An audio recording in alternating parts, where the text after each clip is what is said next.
Hello friends. Retail banking and wealth management के कुछ और मेमोरी बेस्ड क्वेश्चन आंसर्स हम लोग डिस्कस करेंगे। ये सारे आपके मेमोरी बेस्ड क्वेश्चन है जो आपके मई 2023 में एग्जाम हुआ था। ये सारे क्वेश्चंस पूछे गए थे। तो पहला हमारा क्वेश्चन और टॉपिक है इंटीग्रेटेड ऑम्बर्समेंट स्कीम। तो इस स्कीम के ऊपर आपके 2 से 3 नंबर तक के क्वेश्चंस पूछे गए थे। तो इंटीग्रेटेड ऑम्बर्समेंट स्कीम आपके एग्जाम के लिए बहुत इंपॉर्टेंट है।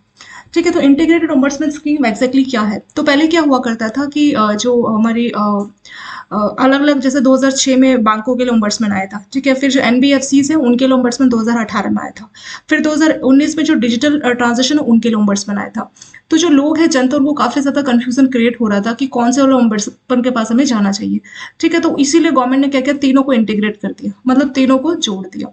किस कंसेप्ट पे? कंसेप्ट था वन नेशन वन ओम्बर्समैन, मतलब नेशन एक है, कंट्री एक है, तो ओम्बर्समैन भी एक ही होना चाहिए।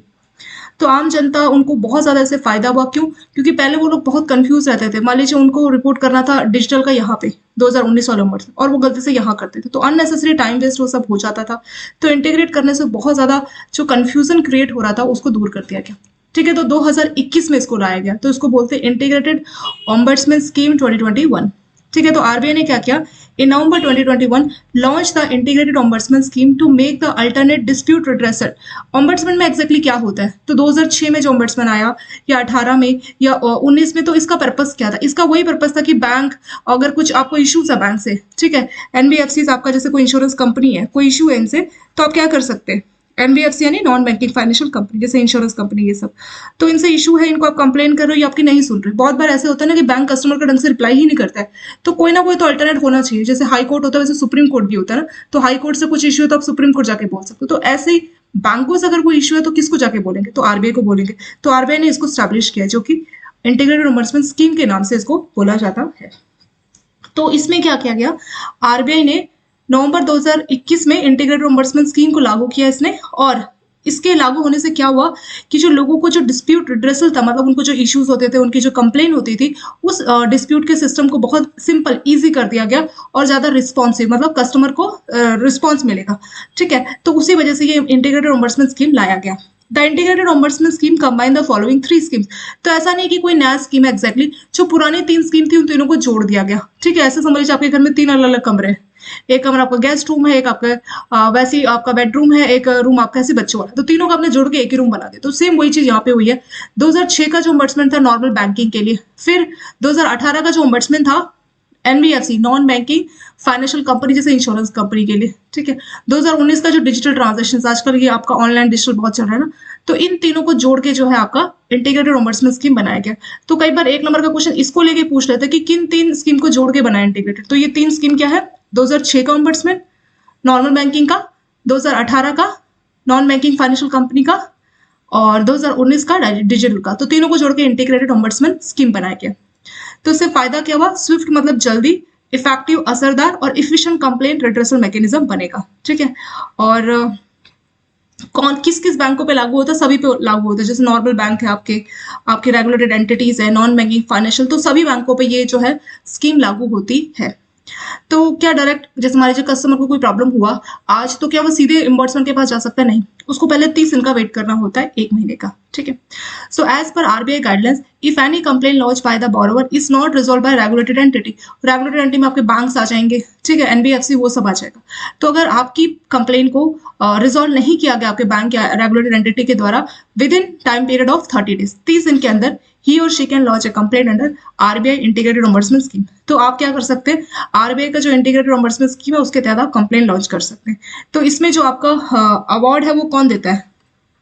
इसमें जो अवार्ड है आपका, जो ऑम्बड्समैन का जो चेयरमैन है, वो आपको इसमें अवार्ड देता है। ठीक है, अवार्ड मतलब फैसला सुनाता है।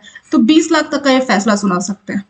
और कस्टमर को जो मेंटल हरेसमेंट, क्योंकि आपको कहीं कोर्ट में जाना है बार बार, वहां पे फैसले के लिए अपने प्रूफ्स ये सब दिखाने, तो बहुत ज्यादा टेंशन हो जाती है।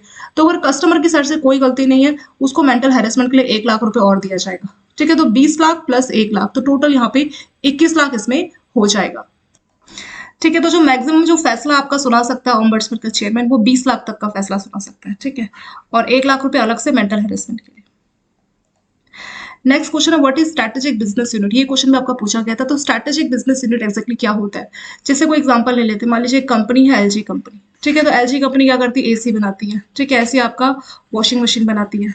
ठीक है, तो जो एसी बनाती है वो एक अलग चीज है, वॉशिंग मशीन बनाते एक अलग चीज है। तो हर जो अलग अलग टाइप के जो प्रोडक्ट बना रही है, एक प्रोडक्ट है, ठीक है, इसको मान लीजिए प्रोडक्ट ए बोल देते हैं और इसको हम प्रोडक्ट बी बोल देते हैं। तो जो प्रोडक्ट ए है वो डिफरेंट है और प्रोडक्ट बी जो है वो डिफरेंट है। तो आपस में जब दो प्रोडक्ट डिफरेंट है तो उसके लिए हमें अलग अलग स्ट्रैटेजी को इस्तेमाल करना पड़ेगा, है ना।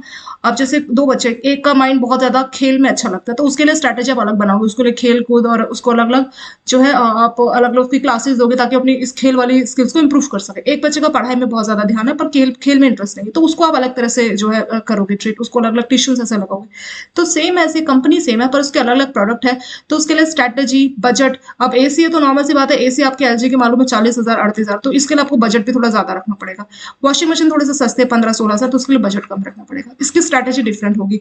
जैसे एसी तो आप सर्दी में इस्तेमाल नहीं कर सकते ना, सिर्फ गर्मी के काम आएगा, लेकिन वॉशिंग मशीन आप 12 महीने इस्तेमाल कर सकते हो। तो प्रोडक्ट के हिसाब से स्ट्रैटेजी अलग अलग बनती है, टारगेट अलग होता है, जो टारगेट मार्केट है वो अलग होती है। एसी जो है काफी महंगे आते हैं, तो जो ऑडियंस है वो ठीक ठाक, जिसके पास ठीक ठाक पैसा हो, ठीक ठाक सैलरी, वही इसकी टारगेट ऑडियंस हो सकती है। इसकी सभी हो सकती है क्योंकि एलजी की वॉशिंग मशीन सस्ती आती है, एलजी फ्रिज की आप बात कर लीजिए। तो क्योंकि सभी प्रोडक्ट आपस में एक दूसरे से डिफरेंट है, सबका बजट अलग है, सबकी स्ट्रैटेजी अलग है, सबका मार्केट शेयर अलग है, तो सबके लिए जो है एक अलग इंडिपेंडेंट यूनिट स्टैब्लिश करना, वही आपका स्ट्रैटेजिक बिजनेस यूनिट होता है। जैसे स्कूल होता है तो वहाँ पे फर्स्ट क्लास के बच्चों की क्लास अलग क्योंकि उनका सिलेबस अलग है, सेकंड क्लास के बच्चों की क्लास अलग क्योंकि उनका सिलेबस अलग है, तो अलग अलग क्लासेस में बिठाया जाता है, सभी को एक ही रूम में नहीं बिठाया जाता। तो उसी कंसेप्ट पे आपका स्ट्रैटेजिक बिजनेस यूनिट काम करता है कि आपको स्ट्रैटेजी के हिसाब से, टारगेट के हिसाब से, अपने बजट के हिसाब से अलग अलग जो है अलग अलग प्रोडक्ट के हिसाब से एक अलग ही यूनिट स्टैब्लिश कर दीजिए और उस यूनिट को पूरी पावर दे दीजिए। अब मान लीजिए फर्स्ट क्लास की जो टीचर है उसको पूरी पावर है कि क्या उसको होमवर्क देना है, क्या बच्चों को पढ़ाना है, कैसे सिलेबस कंप्लीट, तो पूरी इंडिपेंडेंसी है। ऐसे सेकंड क्लास के जो टीचर है उसको पूरी इंडिपेंडेंसी की अपने बच्चों को कैसे वो सिलेबस करा रही है। तो हर किसी को एक इंडिपेंडेंट यूनिट बना देना, उसी को बोलते हैं स्ट्रैटेजिक बिजनेस यूनिट, ठीक है। और ये रिपोर्ट किसको करते हैं? स्कूल में जो सभी क्लास की टीचर्स है, चाहे फर्स्ट सेकंड, वो किसको? प्रिंसिपल को रिपोर्ट करती है। सेम ऐसी चीज यहाँ पे भी है कि अलग अलग यूनिट्स बना देना और उन यूनिट को इंडिपेंडेंस दे देना। इंडिपेंडेंस में हम ये वर्ड यूज करते हैं ना, ऑटोनॉमी, ऑटोनॉमस, ठीक है। फर्स्ट क्लास ऑटोनोमस है, सेकंड ऑटोनोमस है, बट सभी क्लासेस टोटल किसको रिपोर्ट करती है? प्रिंसिपल को, ठीक है।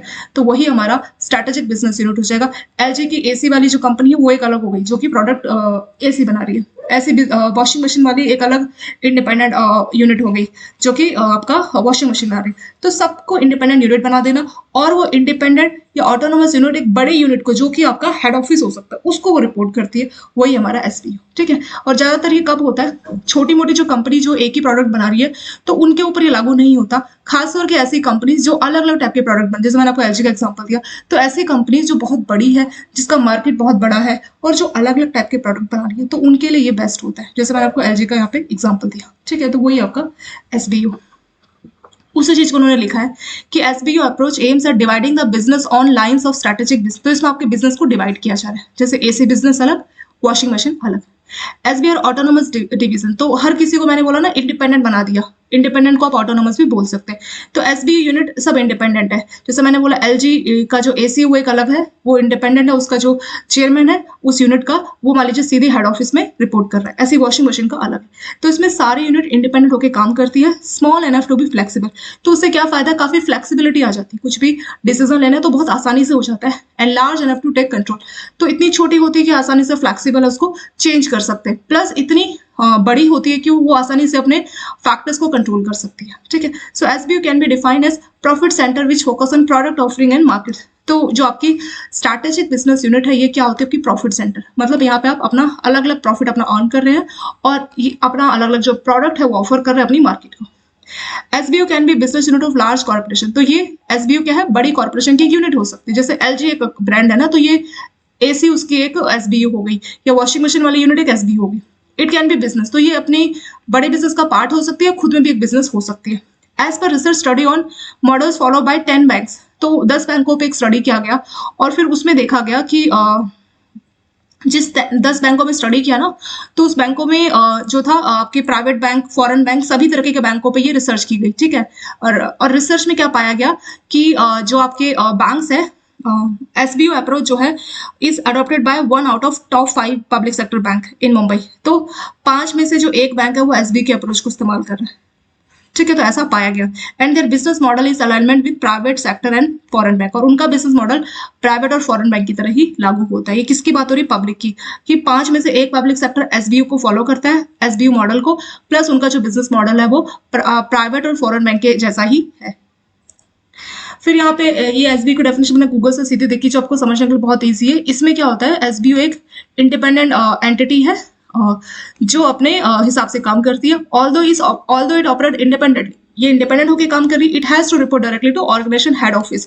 जैसे मैंने आपको बताया ना कि हर क्लास की टीचर को पावर दी गई कि अपनी अपनी क्लास को संभालो, आपको पूरी पावर है, आप इंडिपेंडेंट होकर काम करो, बट प्रिंसिपल को आप रिपोर्ट कर रहे हैं कि किस तरह से चल रहा है। तो सेम ऐसे यहाँ पे कि इंडिपेंडेंट होकर ऑटोनोमस होकर काम कर रही है, बट इनको भी अपने हेड ऑफिस को रिपोर्ट देना होता है, स्टेटस ऑफ ऑपरेशन, कैसे काम चल रहा है, कैसी परफॉर्मेंस चल रही है। SBU are often aimed at specific market, तो हर मार्केट के हिसाब से एक अलग अलग एसबी बना दिया जाता है।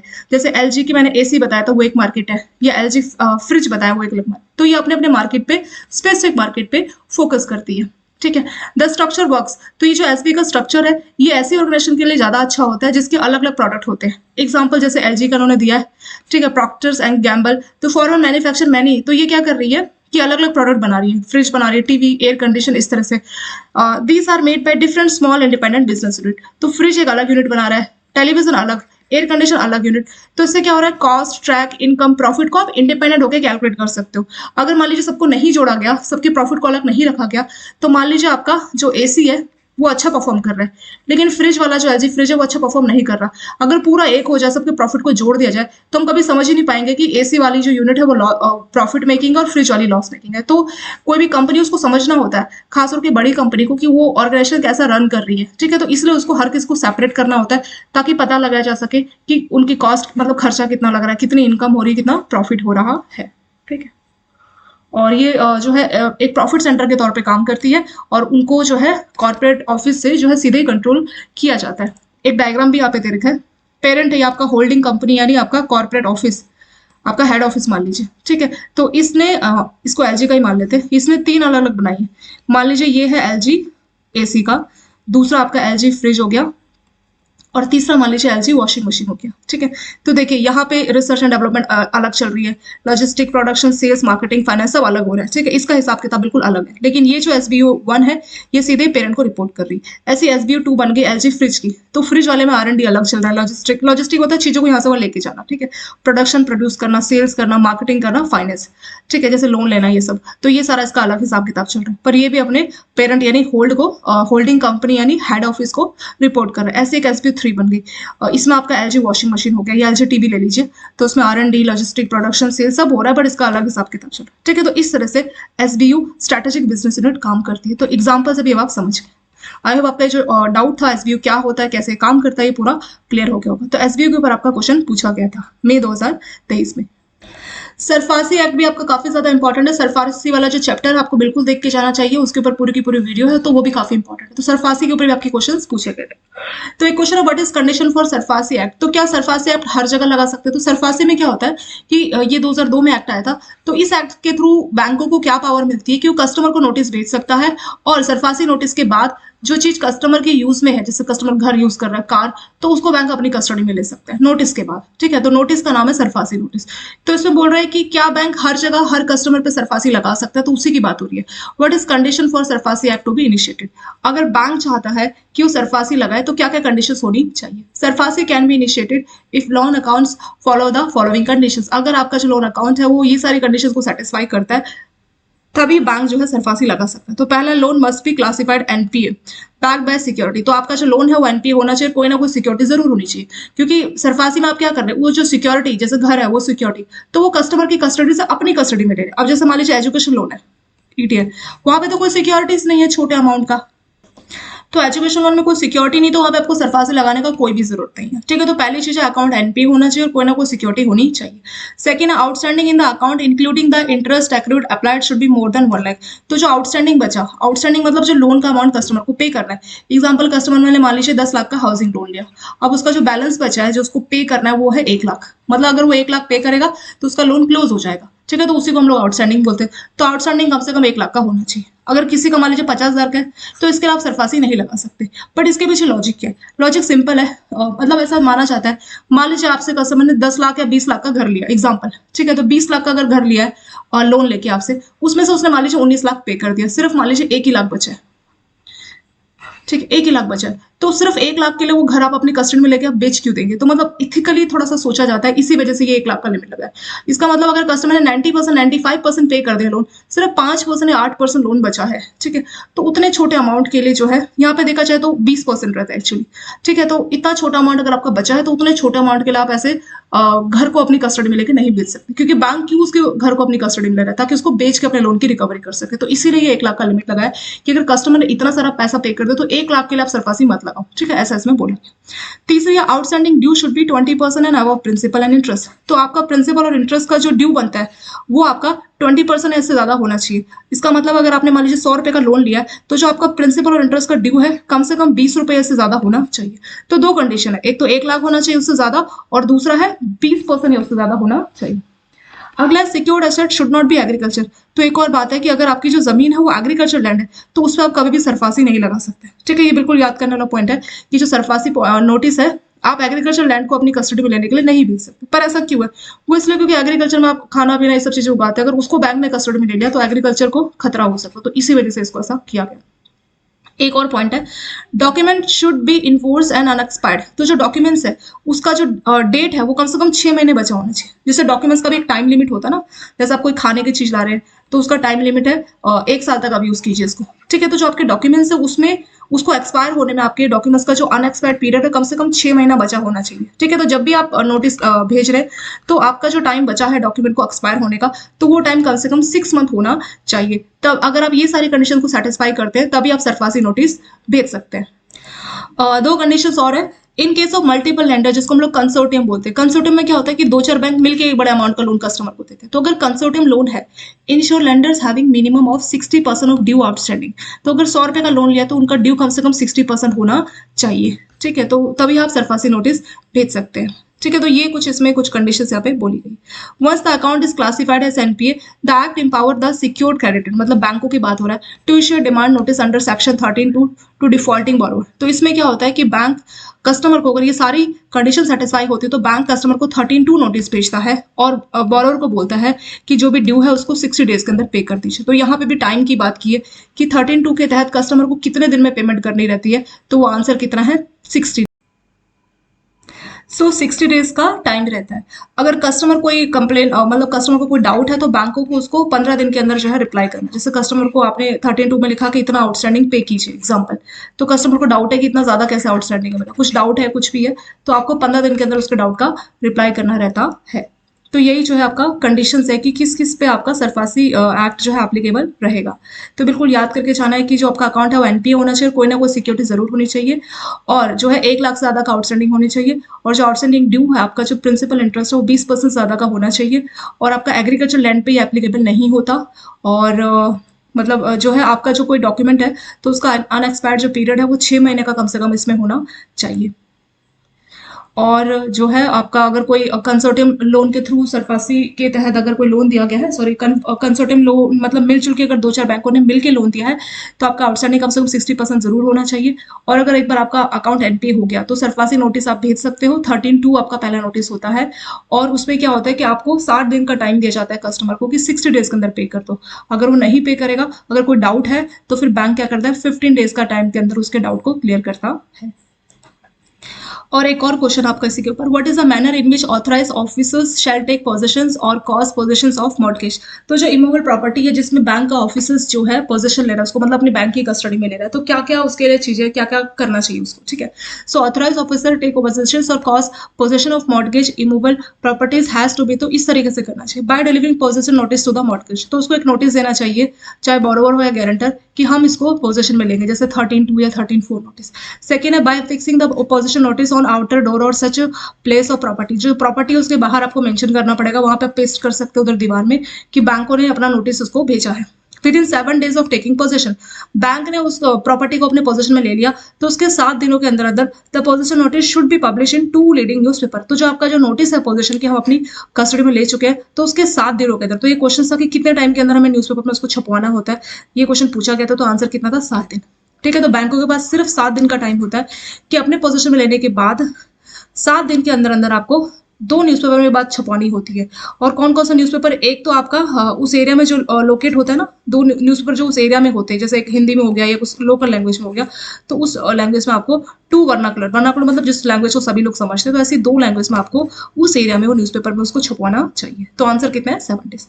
तो सरफासी में से भी आपके काफ़ी क्वेश्चन पूछे जाते हैं एग्जाम में से, और ये जो आपका टाइम था 7 days वाला, ये क्वेश्चन आपका पूछा गया था। सरफेस वाला जो चैप्टर है उसका वीडियो आप देख सकते हैं, काफी चीज आपके डाउट क्लियर हो जाएंगे। ठीक है, एक और क्वेश्चन ऐसा था आपका कि जो होता है ना ब्लाइंड पर्सन, क्या हम ब्लाइंड पर्सन को चेक बुक इशू कर सकते हैं? तो देखिए, ब्लाइंड पर्सन को आप नॉर्मल की तरह ट्रीट कीजिए, बस थोड़ा सा उसमें एक्स्ट्रा हमें ध्यान देना होता है। हमें ये देखना होता है कि ये जो ब्लाइंड पर्सन है इसके साथ कोई फ्रॉड ना कर दे या कुछ इस तरह से, बस हमें इस चीज के लिए थोड़ा सा ज्यादा सावधानी रखनी होती है। ठीक है, थोड़ी सी एक्स्ट्रा सावधानी, बट इसका ये मतलब नहीं कि ब्लाइंड पर्सन बिल्कुल ही कोई अलग ही प्रजाति है, कहीं और से आया, हमें इस तरह से बिल्कुल भी ट्रीट नहीं करना है, उसको बिल्कुल एक नॉर्मल कस्टमर की तरह आपको ट्रीट करना है, बस थोड़ी सी एक्स्ट्रा सावधानी रखनी, क्योंकि वो देख नहीं सकता। इसके अलावा उसमें और नॉर्मल कस्टमर कोई डिफरेंस नहीं है। तो क्वेश्चन था कि क्या ब्लाइंड कस्टमर को चेकबुक इशू कर सकते हैं? अगर नॉर्मल को कर सकते तो ब्लाइंड को भी कर सकते हैं। ठीक है, तो आंसर था यस, कर सकते हैं। Chequebook, internet banking, online banking, passbook, जो भी हम एक नॉर्मल कस्टमर को इशू करते हैं वो भी हम ब्लाइंड को कर सकते हैं। ठीक है, तो क्वेश्चन था कि क्या ब्लाइंड को चेकबुक इशू कर सकते हो? तो आंसर है यस, कर सकते हैं। ठीक है, तो इस तरह का क्वेश्चन पूछ लिया जाता है। ये क्वेश्चन एक्चुअली आपका पूछा गया था। और जो अलग अलग टाइप के लोन है ना, जैसे एजुकेशन लोन के ऊपर केस स्टडी, आपका व्हीकल लोन के ऊपर केस स्टडीज है, तो 3-4 जो न्यूमेरिकल की केस स्टडी वो आप देख के जरूर जाना। उस केस स्टडी में से न्यूमेरिकल का आपका 4-5 नंबर ऐसे क्वेश्चन पूछे, तो वो सारी केस स्टडी आपको मिल जाएगी, एजुकेशन लोन, व्हीकल लोन। ठीक है, बाकी के जो लोन है उनकी केस स्टडीज, और जो लोन है जैसे हाउसिंग लोन, उनकी एलिजिबिलिटी, उनका एलटीपी, ये सब जो बेसिक चीजें आप याद करके जा सकते हैं, ये आपके एग्जाम में पूछे जा सकते हैं। और गवर्नमेंट की जो स्कीम है जैसे प्रधानमंत्री सुरक्षा बीमा योजना, जीवन ज्योति बीमा योजना, प्रधानमंत्री आवास योजना हो गया आपका। ठीक है, ऐसे अटल पेंशन योजना हो गया, और समृद्धि सुकन्या योजना, तो इस तरह की जो समृद्धि सुकन्या स्कीम और पीपीएफ, ये जो बेसिक स्कीम्स है इनको आप देख के बिल्कुल जा सकते हैं। ठीक है, और ये सारे जो है आपके कुछ इंपॉर्टेंट क्वेश्चन इसमें है।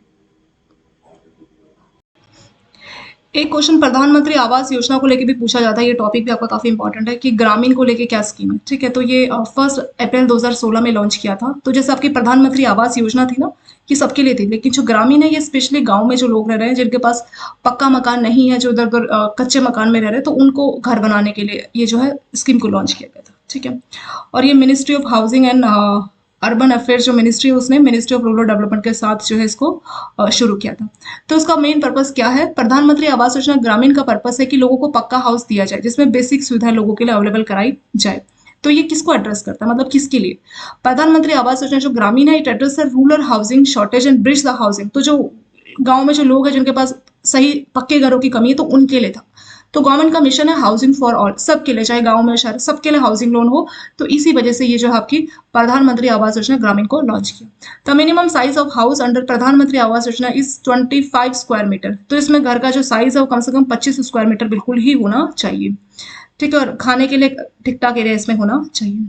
फिर अगर हम एक डेटा यहाँ पे दिया है कि 27 अप्रैल 2022 तक 2 करोड़ जो घर है उसको कंस्ट्रक्ट कराया गया है, बीन कंस्ट्रक्टेड। और टारगेट था 2.72 करोड़ हाउस बनाना, लेकिन 27 सितंबर 2022 तक 2 करोड़ हाउस ही बनाए गए।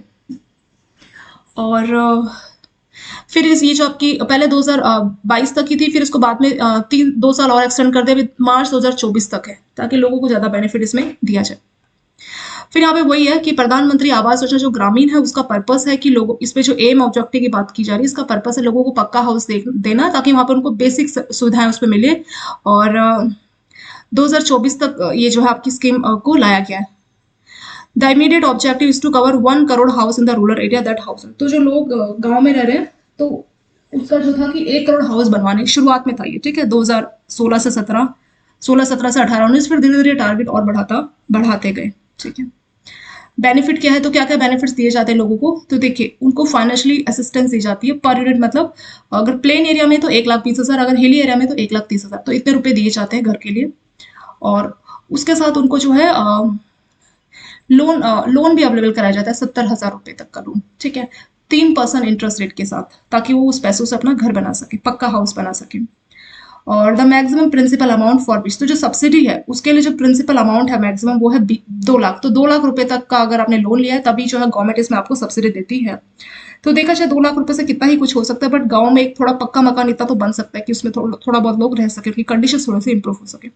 घर का जो साइज है कम से कम 25 स्क्वायर मीटर होना चाहिए, ठीक है। तो 25 स्क्वायर मीटर एक इंपॉर्टेंट पॉइंट है। सब्सिडी और जो लोन अमाउंट है वो इंपॉर्टेंट है कि गवर्नमेंट इसमें जो है सब्सिडी मतलब बैंक लोन 70,000 तक का अवेलेबल कराती है 3%, और जो मैक्सिमम प्रिंसिपल अमाउंट है लोन का वो जिसके लिए सब्सिडी गवर्नमेंट देगी तो वो 2 लाख रुपए। और इसके साथ जो स्वच्छ भारत मिशन आपका ग्रामीण लॉन्च किया गया ना, तो उसमें लोगों को टॉयलेट की कंस्ट्रक्शन के लिए 12,000 अलग से जो बेनिफिशियरीज को दिया जाएगा। और जो अनस्किल्ड लेबर है गांव में जो रूरल में है, तो उनको 95 डेज तक मनरेगा के तहत ये जो है कुछ जॉब दी जाएगी। जॉब मतलब अनस्किल्ड लेबर, जैसे कुछ कहीं पे कुछ सड़क का निर्माण हो रहा है तो वहां पे उनको थोड़ा सा काम दे दिया गया। फिर जो प्रधानमंत्री उज्ज्वला योजना है, तो इसी के तहत एक एलपीजी कनेक्शन भी लोगों को दिया जाएगा। और यहाँ पे अलग अलग गवर्नमेंट डिपार्टमेंट उन प्रोग्राम के साथ मिलके उनको drinking water, electricity connections, cooking fuel, ठीक है, ये सारी सुविधाएं भी दी जाएगी। इन सब की भी बात की जा रही है। और इसमें जो पेमेंट है वो सीधे आपके अकाउंट में कर दी जाएगी। जो भी आपका अकाउंट है बैंक या पोस्ट ऑफिस, तो वहाँ पे सीधे आपको पेमेंट कर दी जाएगी, लेकिन आपका अकाउंट जो है आधार से लिंक होना जरूरी है। क्या क्या एलिजिबल है, मतलब कौन कौन एलिजिबल है। The universe of eligible beneficiaries will include all the household living in 0, 1 और 2 रूम। तो सभी हाउसहोल्ड जो 0, 1 या 2 रूम में रह रहे हैं, जिनकी दीवारें कच्ची है, ठीक है, और उनकी जो छत है वो भी कच्ची है, तो वही सारे लोग एलिजिबल है। तो यहाँ पे बता रखा है कि कंपलसरी मतलब सबको या ऑटोमेटिकली इंक्लूड कर लिया जाएगा, किस किस को, जिनका शेल्टर नहीं है, मतलब बिना छत वाले हाउसहोल्ड, मतलब ऐसे लोग जिनके छत नहीं है, जिनके पास घर नहीं है, ठीक है, बहुत ही डिस्ट्रिक्ट बिल्कुल असहाय स्थिति में रह रहे हैं, ठीक है, ट्राइबल है, और लीगली रिलीज बॉन्ड लेबर, तो बॉन्डेड जो लेबर है जिनको रिलीज किया गया, तो वो सारे इसके लिए परमानेंटली एलिजिबल इसमें हो जाएंगे। तो कुछ लोगों को प्रायोरिटीज मिलेगी। तो कौन कौन प्रायोरिटीज वाले लोग हैं, ठीक है। तो यहाँ पे अलग अलग लेयर बनाई गई, जैसे SC ST वाले हो गए, या माइनॉरिटीज हो गए, या अदर्स हो गए। तो जो प्रायोरिटीज है वो डिपेंड करेगा कितने लोगों के पास घर है, 1 रूम, 2 रूम, 3 रूम। तो 1 रूम वालों को ज्यादा प्रेफरेंस मिलेगी। 0 रूम मतलब जिनके पास घर ही नहीं है, तो 0 रूम, 1 रूम, 2 रूम, तो उसके हिसाब से प्रायोरिटी है। SC ST वालों को प्रायोरिटीज दी जाएगी बाकियों के कंपेरिजन में। और फिर यहाँ पे बोला है कि ऐसे लोगों को भी जो है सोशल इकोनॉमिक ग्राउंड के हिसाब से प्रायोरिटीज दी जाएगी, जैसे जिसके घर में कोई एडल्ट मेंबर नहीं है, ठीक है, household with no adult member between 16 से 59 एज का कोई एडल्ट मेंबर नहीं, उनको प्रेफरेंस मिलेगी। फीमेल हेडेड हाउस होल्ड जहाँ पे कोई एडल्ट मेंबर नहीं है, तो 16 से 59 तक, और जहाँ पे कोई लिटरेट नहीं है 25 साल से ऊपर तक, उनको प्रेफरेंस। तो इस तरह से जो अलग अलग तरह से इनको प्रेफरेंस दी जा रही है। एयरमार्क फॉर टारगेट, तो अलग से जो पैसा SC ST के लिए रखा गया कि जो टारगेट का टोटल अमाउंट है उसमें से 60% SC ST वाले लोगों को अलग से दिया जाएगा। जो माइनॉरिटीज वाले उनको 15% का अलग से दिया गया है। और जो डिसेबल्ड है, जो फिजिकल डिसेबल्ड है, तो उनको 3% तक का इस तरह से जो है अलग से टारगेट यहाँ पे दिया गया। एक्सक्लूजन में क्या है कि ऐसे लोग जिनको बिल्कुल हटाया गया है, ठीक है, तो ऐसे लोग जो ऑलरेडी पक्का घर में रह रहे हैं, तो उनको जो है जिनके पास 2 रूम से ज्यादा रूम्स है, तो वो तो जो है उनको नहीं इस स्कीम के तहत दिया जाएगा, ठीक है। या जिनके घर में एक 2 व्हीलर, 3 व्हीलर या 4 व्हीलर है, कार है, उन सबको ये स्कीम नहीं दी जाएगी। किसान क्रेडिट कार्ड जिनको मिला, जिनका लिमिट 50,000 से ऊपर है, उनको ये सुविधा नहीं दी जाएगी। कोई एग्रीकल्चर इक्विपमेंट आपके पास 3 या 4 व्हीलर, वो भी आउट है, मतलब इस स्कीम में उनको कुछ नहीं मिलेगा। फैमिली मेंबर अगर 10,000 से ज्यादा कोई कमा रहा है तो भी उसमें नहीं मिलेगा। कोई टैक्स पे कर रहा है, प्रोफेशनल टैक्स पे कर रहा है, आपके घर में फ्रिज है तब भी ये स्कीम नहीं मिलेगी। आपके पास एक लैंडलाइन फोन है, आजकल लैंडलाइन फोन या फोन तो सबके पास ही वैसे, पर अगर आपके पास एक लैंडलाइन फोन है तो आपको स्कीम में फायदा नहीं मिलेगा।